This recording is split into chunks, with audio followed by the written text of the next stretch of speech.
여호수아가 나이가 110살이 되었죠. 110살이 되었던 여호수아는 죽음을 직감하고 있습니다. 그 정도는 뭐 감이 있어야 되죠. 내가 죽을지 말지 그 정도는 감이 있어야 뭘 준비를 하지 않겠어요? 죽음을 직감했던 여호수아는 이제 이스라엘 백성들이 유언을 하고 싶어요. 유언. 걔 다 백성들을 모아놓고 유언을 할 수 없으니까 이스라엘의 대표자들을 부릅니다.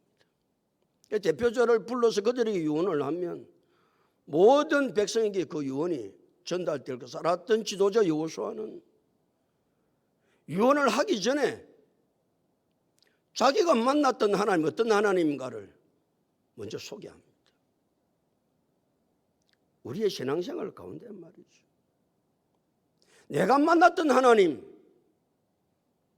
그분이 어떤 하나님인가를 다른 사람에게 확실히 전가할 수 있어야 되지 않겠어요? 내가 믿는 하나님이 어떤 하나님이에요? 여호수아는 내가 믿는 하나님을 5가지로 정리했어요. 정리해 볼까요? 매주 지나서 까먹나? 영원하신 하나님, 전능하신 하나님, 창조주 하나님, 살아계신 하나님, 신실하신 하나님. 내가 믿는 그 하나님을 누구 앞에서든지, 여러분, 그 하나님은 영원하십니다. 그 하나님 전능하세요. 나는 그 전능하신 하나님을 믿습니다. 그는 창조주입니다. 모든 만물의 주인 되십니다. 그분은 지금도 살아계세요. 그분은 모든 약속을 지키시는 신실하신 하나님이라고. 여호수아는 이스라엘 백성들을 모아놓고 대표자들을 모아놓고 자기가 경험했던 하나님이 어떤 하나님인가를 먼저 말씀을 합니다. 그래서 유언을 시작해요. 6절에서 여호수아는 유언 4가지를 계속해서 이제 유언을 해요. 23장 6절부터 내용이 전부 다 유언의 내용이거든요. 그 유언은, 특별히 6절의 유언은 여호수아가 이스라엘 백성이라는 유언이지만 오늘 이 유언은 여호수아가 내게 한 유언이다. 나에게 한 유언이다. 또 내가 죽을 때 우리 자녀들에게 유언을 하고 죽어야 되는데 다른 유언을 못해도 이 유언은 하고 내가 죽어야 되지 않겠나? 이런 유언 말이에요. 여호수아는 유언 4가지를 합니다. 첫 번째, 여호와의 말씀을 크게 힘써 지키라는 거예요. 유언을 어떻게 했다고요? 여호와의 말씀을 크게 힘써 지키라고 유언합니다. 우리 그렇게 하기를 축복합니다. 여호와의 말씀을 크게 힘써 지켜야 되지. 자녀들이 유언할 때도 다른 유언 또한 유언 내삼지 말고 여호와의 말씀을 크게 힘써 지켜야 돼. 그 정도 유언은 할 수 있어야 되지 않겠어요? 크게 힘써 말씀을 지키라는 것은 단단히 결심하고 말씀대로 살아야 돼, 그 말이거든요. 말씀대로 살려면 단단히 결심을 하지 않고는 절대로 말씀대로 못 삽니다. 크게 힘써 지켜 행해야 된다고. 두 번째 유언입니다. 여호와의 말씀을 다 지켜 행해야 한다고 유언합니다. 어떤 것은 지켜 행하고 어떤 것은 지키지 않고 이것은 지키고 저것은 안 지키고 그게 아니고 여호와의 말씀을 다 지켜 행하라. 그러려면 뭐 하면 안 된다? 타협을 하면 안 된다. 계속해서 세상에 타협을 하자고 그러거든요. 네가 그런데 뭘 네가 지금 그렇게 한다고 그러냐. 네가 그런데 행편이 그런데 사정이 그런데. 끊임없이 마귀는 하나님 말씀대로 다시 행하지 못하도록 우리에게 뭘 걸어온다? 타협을 걸어온다. 계속해서 타협합니다. 여러분 왜 하나님 말씀대로 못 사는가? 타협에 넘어가서 그렇습니다. 그래서 여호와의 말씀을 다 지켜행하라. 세 번째, 여호와의 말씀을 떠나지 말라. 여호와의 말씀을 떠나면 안 돼. 여호와의 말씀을 떠나지 말라는 말은 여호와를 배반하지 말고 여호와를 배신하면 안 돼. 신앙생활 하다가 여호와를 떠나는 사람이 얼마나 많게요. 얼마나 배신하고 배반하는 사람이 모릅니다. 얼마나 많은지 모릅니다. 처음에는 난리를 치기 사지요. 살만하면 한 발 빼지요. 좀 더 살만하면 두 발 빼지요. 여호와의 말씀을 떠나지 말라고 그랬어요. 세 번째, 네 번째 유언합니다. 우로나 좌우로나 치우치지 말라. 우로나 좌우로나 치우치면 신앙생활이 안 돼. 이 말씀은 여호수아가 지도자가 되고 나서, 모세가 죽은 후에 지도자가 되고 나서 여호와께서 여호수아를 찾아와서 제일 먼저 하셨던 말씀이 이 말씀입니다. 여호수아야, 우로나 좌우로나 치우치지 말라. 그래야면 내 길이 형통할 것이야. 내가 우로나 좌우로나 치우치면 내 길은 망해. 그렇게 네 가지를 유언을 했습니다. 자, 이 네 가지 유언을 하나로 집약을 해서 하면 여호수아가 무슨 말을 하는 것 같아요? 무슨 유언을 하는 것 같아요? 네 가지.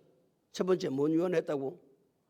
여호와의 말씀을 크게 힘써 지켜행하라. 두 번째, 여호와의 말씀을 다 지켜행하라. 세 번째, 여호와의 말씀을 떠나지 말라. 네 번째, 우로나 좌우로나 치우치지 말라.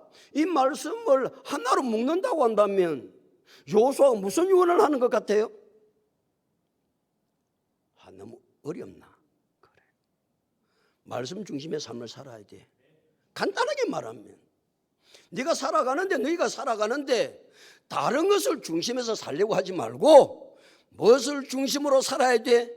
말씀을 중심에서 살아야 돼. 할렐루야.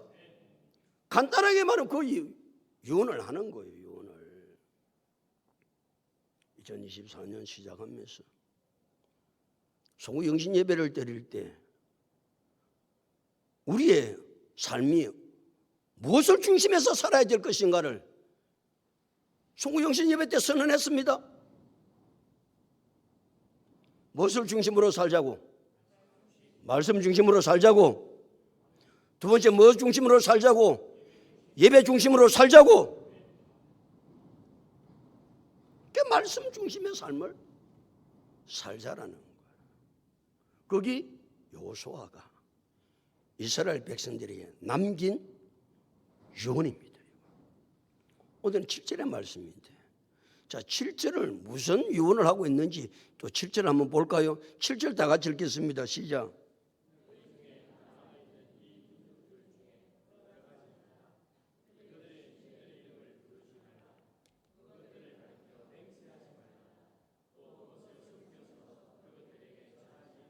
너희 중에 뭐하는 민족들, 남아있는 이 민족들 중에 그랬어요. 너희들 중에 남아있는 이 민족들이 있다라는 거예요. 여호수아가 이스라엘과 더불어서 가나안 땅을 정복하잖아요. 정복했다고 했을 때 가나안 땅 모든 대적을 다 진멸한 게 아닙니다. 남아있었죠. 그래, 큰 힘을 쓰는 대적들은 다 죽였지만 잔존 세력들이 많이 남아있거든요. 그 남아있는 가운데 여호수아가 9지파 반에게 땅을 분배합니다. 분배하면서 여호수아가 한 말이 뭡니까? 분배받은 너희 땅 중에 아직도 대적들이 남아있으니까 그 대적들은 반드시 너희가 죽여야 돼. 진멸해야 돼. 그런데 지금 땅은 분배했어요. 그 중에 지금 여호수아는 110살이 되어서 죽고 떠나야 되는 입장에 있어요. 그 여호수아 걱정되는 것이 한 가지가 있어요. 그래서 너희 중에 남아있는 자들 중에, 그 말이 무슨 말인지는 알겠죠? 각지파별로 땅은 분배받았는데 그 속에 대적들이 남아있는 자들 중에, 그 말이죠. 원주민들이 남아있거든요. 자, 그들에게 어떻게 하지 말라고 부탁하고 있는가, 유언을 하고 있는가. 다시 7절. 너희 중에 남아있는 이 민족들 중에 첫 번째입니다. 뭐 하지 말라? 들어가지 말라. 누구한테 들어가지 말라는 거예요? 그 남아있는 자들, 원주민, 그들이 들어가지 말라는 것은 접촉하지 말고 그들을 사귀지 말라는 거예요. 그들과 접촉하고 그들을 사귀면 어떻게 될까요? 그들처럼 사람이 변합니다. 사람이요, 탁월하면 내가 다른 사람을 변화시킬 수 있습니다. 여러분, 그런 탁월한 사람들이 되기를 축복합니다. 그래, 대부분의 사람은 다른 사람을 변화시키는 것이 아니고 내가 그 사람과 같이 됩니다. 참 미안하지요. 그 사람을 잘 살게라는 거예요. 인간은요, 내가 그 사람을 변화시킬 것 같지만 내가 그 사람을 변화시키는 것이 아니고 내가 그 사람을 따라 산다니까. 탁월한 사람은 환경을 변화시킵니다. 그리고 환경을 변화시킬 수 있는 능력의 사람들이 되기를 축복합니다. 그러나 대부분의 사람은 환경을 변화시키는 것이 아니고 환경 속에 내가 빠져들어갑니다. 이게 문제거든요. 뭐가 꼭 같았냐면은 연탄 공장에 하얀 옷을 입고 가면서 나는 절대로 연탄 가루는 내한테 안 묻어. 내가 자신 있어. 그런 사람이 얼마나 많은지 모르겠어요. 그런데 연탄 공장에 가보니까 내가 아무리 조심해도 옷에 연탄 가루가 묻고 곳곳들이에 연탄 가루가 묻고 나는 절대로 안 묻혀. 그런데 시간이 지나니까 연탄 가루가 내 속에 묻더라는 거예요. 내 옷에 묻더라는 거예요. 그래서 여호수아는 이스라엘 백성이 당부를 하는 거예요. 그 원주민한테 말하지 말고 들어가면 안 돼. 접촉하면 안 돼. 그들과 사귀면 안 돼. 세상을 변화시킬 수 있으면 좋으련만 세상을 변화시킨다고 들어가서 변화시킬 것 같지만 그런 탁월한 사람이 많지 않습니다. 내가 그 속에 동화된다니까. 그래서 시편 1편 1절이 뭐라고 그랬습니까? 복 있는 사람 악인들의 길을 따르지 아니하며 죄인들의 길에 서지 아니하며 오만한 자들의 자리에 앉지 말라고 그랬던 거예요. 그래서 그 말씀하고 계시는 거예요. 변화시킬 수 있을 것 같지만 변화시키는 것이 아니라 내가 도리요. 그래 우리는 할 수 있으면 내가 그런 능력이 없으니까 어떤 사람 만나서 살고 믿음 좋은 사람 만나 살고 아멘. 그렇지. 믿음 없는 사람 만나가지고 엉뚱한 사람 만나고 그 사람을 변화도 못 시키면 어떻게 된대요? 내가 그 사람처럼 그리 돼. 믿음은 좀 믿음이 있었는데 이상한 인간을 만나 샀더만 믿음은 온데간데 없고 희한하게 변합니다. 희한하게 변해.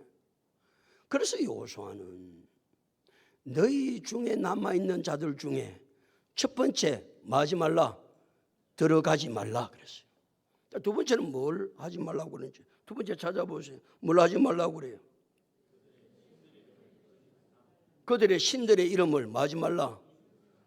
그들의 신들의 이름 그랬으니까 가나안 족속들이 섬기고 있는 신들이 많았음을 알 수 있습니다. 신들이 참 많거든요. 이런 신 저런 신 말이지. 이 신 저 신 잡신 고무신 온 신들이 막 흘러져 있는 거예요. 그 신들의 무엇을 부르면 안 된다. 이름을 부른다는 말은 사모한다는 말이에요. 이름을 부른다는 말은 사모하고 그 이름이 내 속에 있다라는 거예요. 그게 증거예요. 내 속에 그 신의 이름이 없으면, 사모하지 않으면 절대로 그 신의 이름을 부르지 않습니다. 그러니까 이제 여호수아는 가나안 땅에 잡다한 신들이 많은데 이 여호수아가 염려하는 것이 뭐 때문에 들어가지 말라고 했는 줄 알겠죠? 너희 중에 남아있는 자들 중에 들어가지 말라고 한 것은 들어가면 반드시 그들이 신의 눈에 들어올 것이고 그들의 신을 마하게 될 것이다. 사모하게 될 것이고 마음에 두게 되면 누구의 이름을 부를 것이다. 그들의 신들의 이름을 내가 부를 거야. 그럼 답은 뻔하죠. 뭐 성격이 되어 있죠? 우상 성격이 되어 있지. 그래서 여호수아는 아예 처음부터 너희 중에 남아있는 자들 중에 들어가지 말라. 두 번째는 하지 말라. 그 신들의 이름을 부르지 말라. 아예 마음부터 정리를 잘해. 마음에 정리를 잘하고 있어야 그 신들의 이름을 부르지 않지. 세 번째는 하지 말고 간단하게 하고 앞에 잡다한 거 빼고 하지 말고 맹세하지 말고. 두 사람이 맹세를 하잖아. 두 사람 쌍방간에 맹세를 하거든. 맹세를 할 때 그 맹세를 지키기 위해서 맹세를 누구한테 하느냐면은 자기들 두 사람보다 권 있는 사람, 힘 있는 사람, 능력 있는 사람의 이름을 걸고 맹세를 하거든요. 그러니까 그 신들의 이름을 걸고 맹세를 하면 그 신들을 자기 위에 있음을 인정하는 것이고 그 신에게 굴복할 수밖에 없기 때문에 맹세를 할 때 절대로 그 신들의 이름을 가지고 맹세하지 말라는 거예요. 네 번째는 하지 말라. 그것들에게 절하지 말라라는 거예요. 절은 그냥 허리를 굽힌다는 말이 아니고 절하지 말라라는 말은 적극적으로 예배한다 그 말이에요. 적극적으로 자진해서 예배 드린다 그 말입니다. 그 신들에서 자진해서 예배를 드리는 거예요. 이제는 그렇게 삶을 수순을 밟아가는 거예요. 그래서 여호수아는 처음부터 딱 차단을 시켰어요. 하지 말라. 들어가지 말라는 말은 하지 말라. 접촉하지 말고. 그 인생적 접촉하면 안 돼. 사귀면 안 돼. 그럼 복 있는 사람은 못 살아. 그러면 그들의 신의 이름을 부르게 돼 있어. 그들의 신의 이름을 걸고 맹세하게 돼 있어. 그러면 그들의 신에 절하게 되어 있어.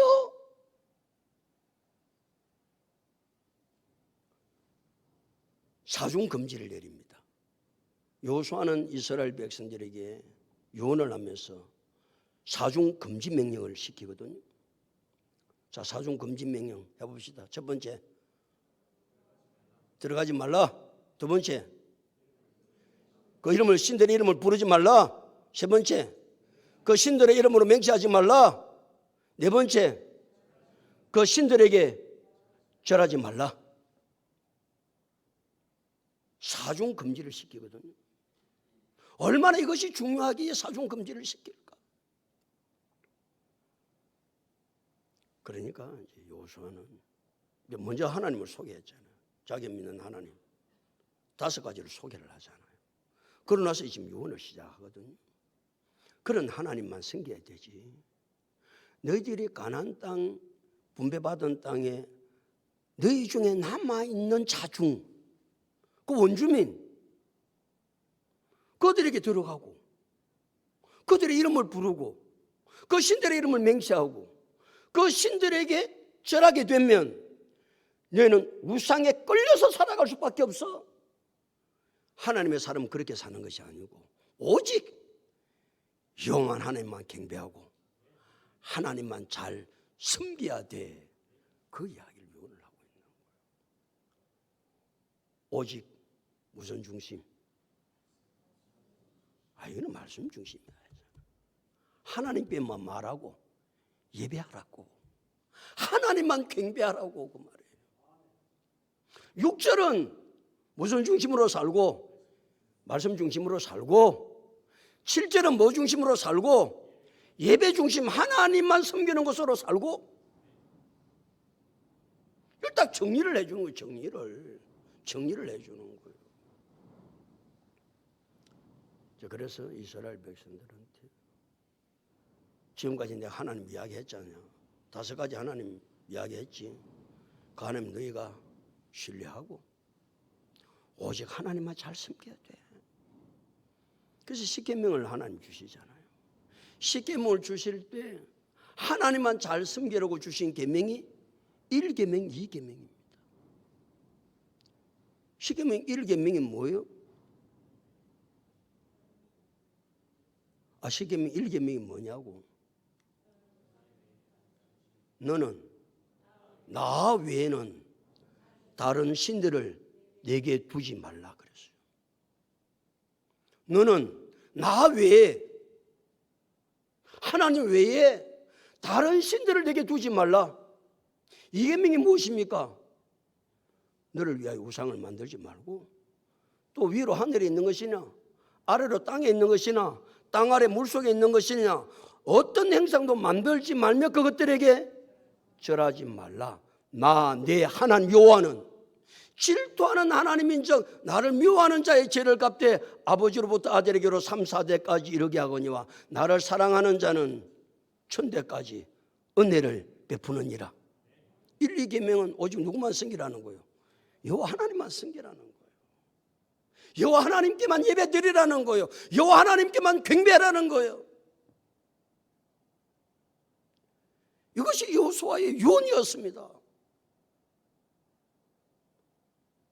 6절의 유언을 한마디로 뭐라고 그랬다고요? 말씀 중심의 삶을 살아야 돼. 7절의 유언의 핵심은 뭐라고요? 예배 중심의 삶을 살아야 돼. 하나님께만 예배 드려야 돼. 다른 것은 예배의 대상이 아니야. 그렇게 알려니까 어떻게 살아야 될 것인가 8절을 말씀하고 있습니다. 8절 다 같이 읽겠습니다. 8절 다 같이 시작.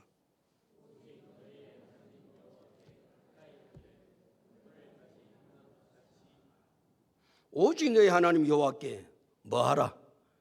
가까이 하라는 거야. 가까이. 자꾸 뭐 가나안 땅에 들어가가지고 그들과 접촉하고 그들이 들어가고 그들 가까이 하고 망한다 망해. 가까이 하지 마.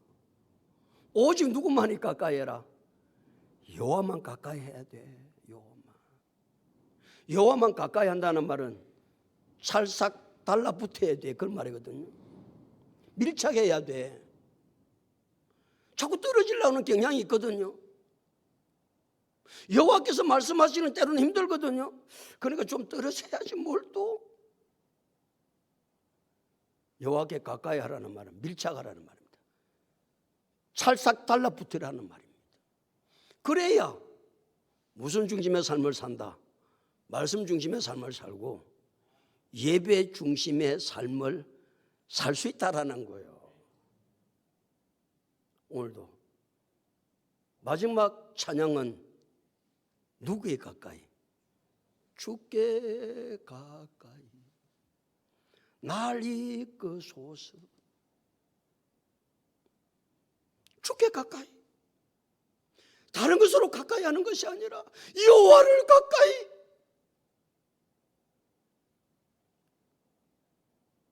내가 여호와를 가까이 하고 있는지, 세상을 가까이 하고 있는지, 뭘 내가 가까이 하고 있는지를 생각해 보면 여호수아가 남긴 유언을 내게 준 유언이고 이 유언을 우리 자녀들에게 해야 될 유언인데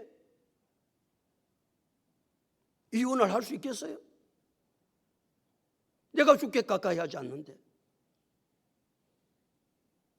오늘부터는 주님께 밀착해서 살고 주님께 살짝 붙어 살고 내가 다른 것 가까이 하는 것이 아니고 주님을 가까이 해서 말씀 중심의 삶을 살고 오직 하나님만 섬기는 예배 중심의 삶을 살아갈 수 있도록 하나님 은혜를 주옵소서. 이 한 주간도 그렇게 기도하고 믿음 안에서 살아갈 수 있기를 예수 그리스도 이름으로 축복합니다.